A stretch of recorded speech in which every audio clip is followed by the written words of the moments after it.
The invisible cost of producing Roman armor began long before a soldier put it on in battle. For every cuirass, helmet, or shield, there was a silent chain of workers who dedicated days, sometimes weeks, to transforming raw or into protective gear. Iron had to be extracted from mountainous regions, transported over long distances in carts or ships, and then heated in primitive furnaces that consumed enormous amounts of wood. Bronze, in turn, required the precise combination of copper and tin, materials that were not always found in the same territory, forcing Rome to rely on extensive and expensive trade routes. Nothing was simple. Each armor represented countless hours of hammering, adjustments, polishing, and stitching in artisanal work that demanded both skill and patience. And this effort was not limited to raw materials alone. The time spent standardizing thousands of suits of armor for the legions meant a heavy investment in organization and logistics. Military workshops, known as fabrici, spread across the empire, employing craftsmen, blacksmiths, and leatherworkers. Every detail mattered, from the fitting of the metal plates to the reinforcement of leather straps that ensured flexibility and mobility for the soldier. Producing armor was not only costly in coins, it was costly in time, human labor, and natural resources, and all of this had to be sustained by an imperial machine that constantly consumed wealth. This is only the first point in understanding the true price of Roman armor, and it connects directly to the next, the materials and their rarity, because if production itself was already a massive challenge, obtaining what was needed to forge each piece was even more expensive. If the production process was already expensive, the materials and their rarity made everything even more complex. Iron, the foundation of most armor, was not simply abundant throughout the Roman territory. Tons of or had to be extracted, transported along roads and rivers, and then purified in furnaces that consumed enormous amounts of charcoal.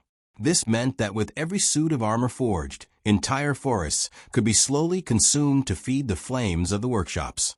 Bronze, used for details, helmets, and ornaments, demanded even more effort. Copper came from regions such as Cyprus and the Iberian Peninsula, while tin was scarce, often arriving from distant lands like Britain. The transport alone drove costs to impressive levels, as it depended on the empire's vast logistical network of ships and overland convoys, constantly exposed to the risks of theft, shipwrecks, and enemy attacks. Moreover, these materials were not valued solely for military purposes. Iron and bronze were also needed for agricultural tools, public works, and everyday utensils. In other words, the same raw material that could forge a cuirass had to compete with the need to build plows, bridges, or aqueducts. Each suit of armor, in practice, represented a diversion of resources that could have fed families, raised cities, or kept roads functioning. And it was precisely this conflict of priorities that gave every piece of military equipment a hidden cost, far greater than one might imagine. But even after extracting and transporting these precious materials, another challenge arose: constant maintenance. Iron rusted, leather dried out, and plates bent during battle. And this is where we see that the cost of armor did not end with its creation. It multiplied over time. The weight of maintenance was a burden that followed every legionary day after day. Unlike a modern piece produced in industrial factories, Roman armor was vulnerable to time, weather, and, above all, the wear and tear of combat. Iron rusted easily, and just one campaign under constant rain or a harsh winter was enough for cuirasses and helmets to begin deteriorating. For this reason, soldiers had to spend hours outside the battlefield cleaning, polishing, and oiling their gear, using oils and sand to remove rust and preserve the metallic shine. It was not just a matter of appearance, but of survival.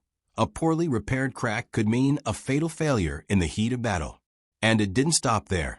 The leather that bound the metal plates dried out under heat or fell apart in humidity, requiring constant replacement.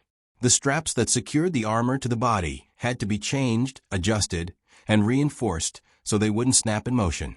Each centurion had to ensure that his men kept their equipment in good condition, and this often meant spending part of their pay on repairs by local craftsmen or even having entire pieces reforged. Keeping armor alive could cost almost as much as producing it in the first place. This hidden expense weighed heavily on the empire, but even more so on the common soldier. And this brings us to the next essential point. Who really paid for all of this? The state, the generals, or the legionaries themselves? The answer reveals a cruel aspect of Roman military life. The price for the common soldier revealed a harsh reality. Although the empire was vast and powerful, it was not always Rome that bore the cost of protecting its men. On many occasions, especially during the Republic and the early centuries of the empire, the legionary had to purchase part or even all of his armor with his own pay. This meant that a soldier, upon enlisting, was already starting in debt, since the cost of a cuirass, a helmet, a shield, and a sword could amount to several months of wages. The state provided some standardization and, in strategic campaigns, financed part of the equipment, but in practice the burden fell on the shoulders of those least able to sustain it. The general often acted as a financier. He covered the cost of arms for his men, but expected unconditional loyalty in return. This created a dangerous, almost personal bond between soldiers and their commanders, where economic dependence reinforced obedience on the battlefield. On the other hand, the legionary who failed to keep his armor in good condition risked severe punishment, since Roman discipline did not tolerate negligence. Many spent a significant portion of their earnings just to ensure they were always ready for war. But this inequality became even more evident when comparing different ranks within the army. If the common soldiers struggled to afford the basics, officers and centurions displayed much more expensive and sophisticated equipment. This difference in investment in military gear leads us directly to the next point: the differences between military classes. The differences between military classes were evident at first glance on a Roman battlefield. The common legionary often wore basic armor, designed to be functional, practical, and relatively inexpensive. This was the famous larica hamada, a chainmail made up of thousands of small interlinked iron rings. It provided reasonable protection, but weighed around 10 to 15 kilograms and required extensive maintenance, as the rings could easily break. During prolonged campaigns, soldiers sometimes wore simpler versions with less reinforcement which, although lighter, left vulnerable areas exposed. Meanwhile, a centurion, responsible for commanding about 80 men, displayed much more robust and, above all, ornate armor. The larica segmentata, with its articulated iron plates, not only offered superior protection, but also projected an image of authority. In addition, officers' helmets were adorned with crests made of feathers or horsehair, features that increased costs, but served to emphasize hierarchy within the army.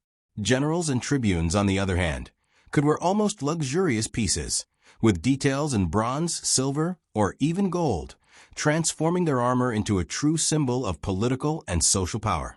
This disparity showed that armor was not only an instrument of war, but also a marker of status.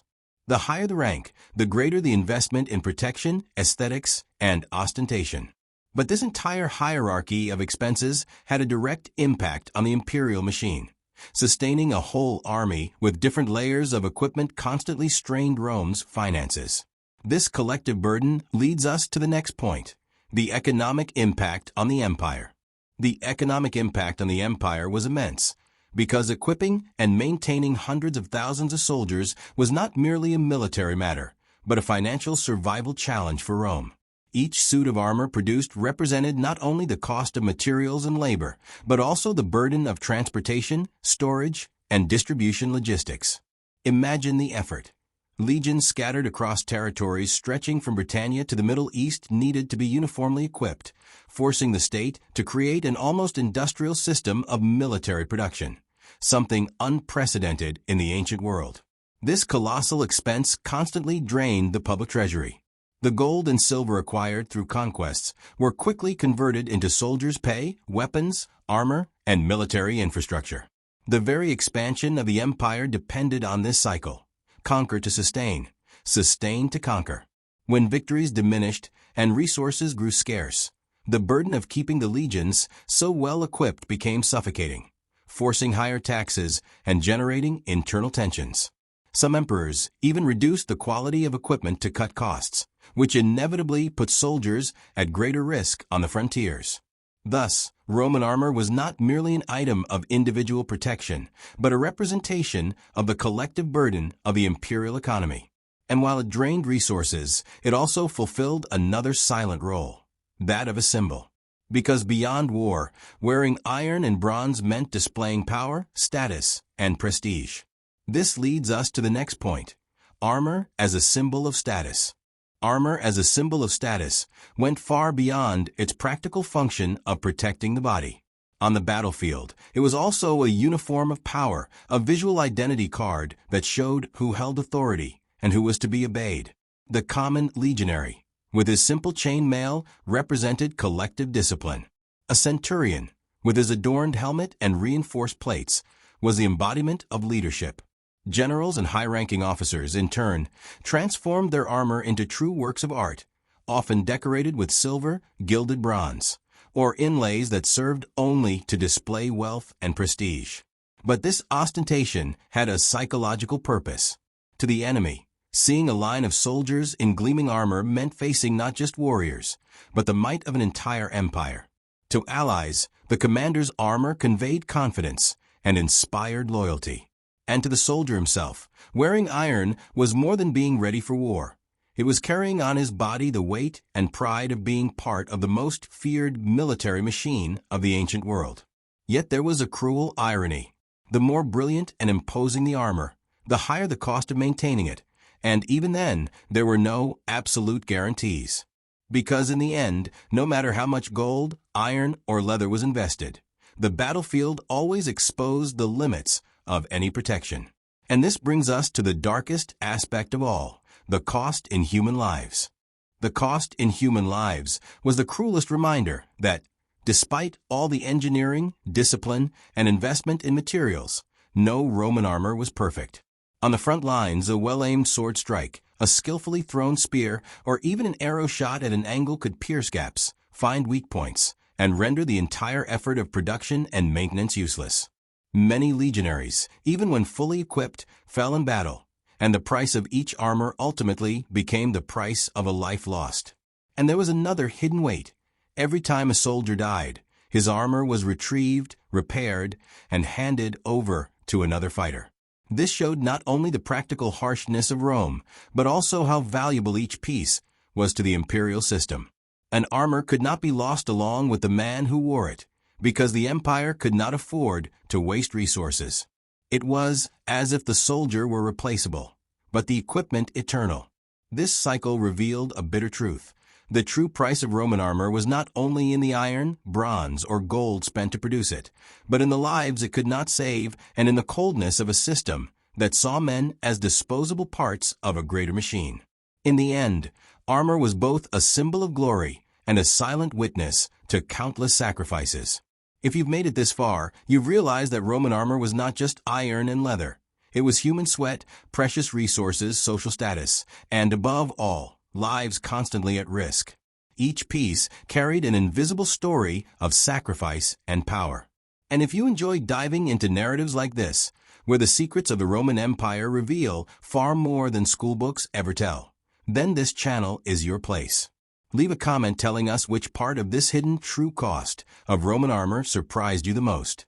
Subscribe now so you won't miss the next videos on the tactics, battles, and mysteries that shaped Rome. And don't forget, share this video with anyone who also loves history, because knowledge becomes even greater when it is shared.